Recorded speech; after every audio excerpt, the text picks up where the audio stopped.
जय ACT शेतकरी मित्र हो, प्रश्न तुमचे उत्तर आमचे या सदरामध्ये आपलं स्वागत आहे। संदीप शिंदे यांनी एक कमेंट्स केलेली आहे। अण्णासाहेब जाधव विक्रमी असं डाळिंबाचं उत्पन्न काढणारे जे शेतकरी आहे त्यांनी 24 महिन्याच्या झाडावरती साधारणतः 30 किलो डाळिंबाचा माल पहिल्याच वर्षी काढला होता। त्या व्हिडिओवर त्यांनी कमेंट्स केलेली आहे की सर हे वैदिक व रासायनिक दोन्ही पण वापरतात। सर्व शेतकरी मित्रांना मला आज काहीतरी विशेष सांगायचं। आता एसीटी विधीचे आयकॉन बनलेले आहेत किंवा ते अतिशय प्रसिद्ध झालेले आहेत अशा शेतकऱ्यांचा सल्ला घेऊन काही शेतकरी केमिकल वापरण्यासंदर्भामध्ये समर्थन करतात। मी याविषयी जेव्हा या शेतकऱ्यांशी चर्चा केली तेव्हा पहिली गोष्ट म्हणजे अण्णासाहेब जाधव यांचा जर व्हिडिओ तुम्ही बारकाईने पाहिला तर हे सुरुवातीला एससीटी वापरत होते, नंतर त्यांनी 1 वर्ष वैदिक वापरलं, परत 2 वर्ष त्यांनी परत एससीटी आणि केमिकल वापरलं आणि परत आता मागच्या वर्षापासून ते 100% एससीटी वैदिक वापरतायत। तसं त्यांनी कबुली पण दिलेली आहे। केमिकल वापरल्यामुळे त्यांच्या शेतामध्ये काही झाडं मोठ्या बागेमधली 100 झाडं जवळपास मेली होती, त्यातली 50 झाडं जवळजवळ रिकव्हर होत आलेली आहे। जर तुम्ही एससीटी वैदिक बरोबर जर केमिकल वापरलं तर तुम्हाला रिझल्ट मिळणारच नाही, तुमचं नुकसान होणार आहे। जर शेतकरी असं करत असतील तर त्यांचे रिझल्ट खराब होणार आहे। त्याच्यामुळे त्याचं केमिकल वापरण्याचं समर्थन जर कोणी करत असेल तर ते चुकीचं आहे हे मला तुम्हाला सांगायचं। तुम्ही एक तर एससीटी आणि केमिकल वापरा, कृषी अमृत, सॉइल चार्जर, त्याच्यानंतर crop charger, flower charger, size charger, water charger हे सर्व जे आहे याच्यासोबत तुम्ही केमिकल वापरू शकता। पण तुम्ही ज्यावेळेस RNPH, LSQ, तुम्ही SSM एनर्जी बुस्टर ही सर्व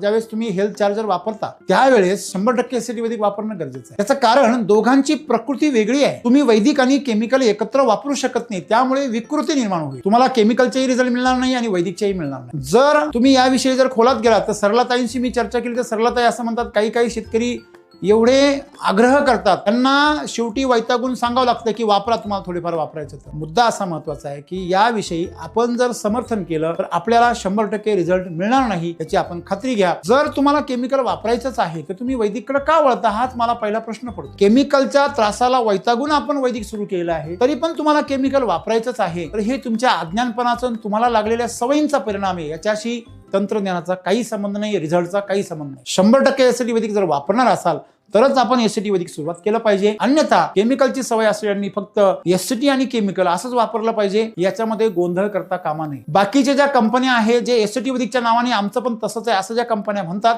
त्यांच्याकडे फक्त कृषी अमृत सारखं आणि सॉइल चार्जर सारखे लिक्विड खतं आणि औषध आहेत, त्यांच्याकडे ओरिजिनल काही नाही। त्याच्यामुळे ते तुम्हाला 100% ऑर्गॅनिक करा, 100% विषमुक्त करा असं तुम्हाला ते सल्ला देऊ पण शकत नाही, त्यांच्यासाठी ते शक्य पण नाही। त्या डुप्लिकेट कंपन्या आणि केमिकल शेती याच्यामध्ये काहीच फरक नाहीये। तेव्हा त्यांची तुलना तुम्ही जेव्हा एससीटी वैदिक बरोबर करता त्यावेळेस तुम्ही एक मूर्खपणा करत असता, जो तुमचंही नुकसान करणार आहे आणि तुम्ही ज्यांना सांगणार आहे त्यांचं पण नुकसान करणार आहे। आणि म्हणून एससीटी वैदिक मध्ये आपण केमिकलचे कुठलेही समर्थन करू नका आणि वापरही करू नका जर आपल्याला विक्रमी उत्पन्नाची अपेक्षा असेल तर।